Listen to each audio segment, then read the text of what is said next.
Oui, participer à la première expo panafricaine, c'est grandiose. Ce n'est pas pour devenir célèbre, ce n'est pas parce que c'est la première, mais c'est parce que c'est ce qui devrait être fait. Parce que le regard sur l'Afrique devrait se faire de manière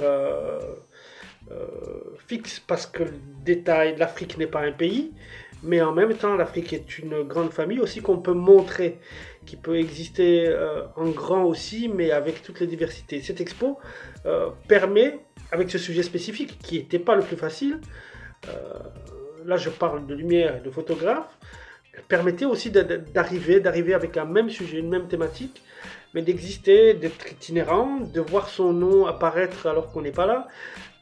C'est quelque chose quand même que je pense à refaire.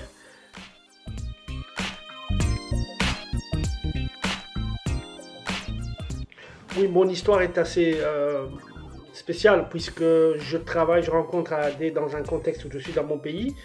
Maintenant, je fais un travail d'exilé, donc mon travail a nécessairement évolué.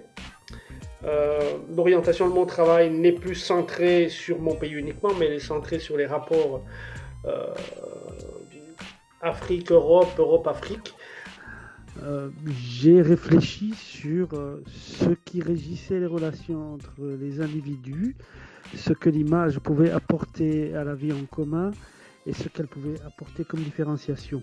Puis plus d'une année, évidemment avant le Covid, a créé un laboratoire fictif, un laboratoire ludique de ce qu'on appelle les mesures anthropométriques. Ce sont des mesures qui ont permis à une époque de créer les hiérarchisations.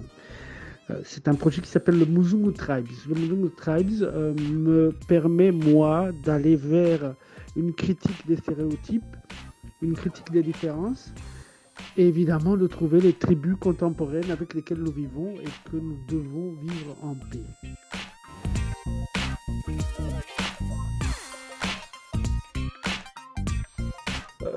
Ici aujourd'hui, le virus nous a appris à ne plus penser que l'Europe est moins vulnérable que l'Afrique ou que l'Amérique, etc.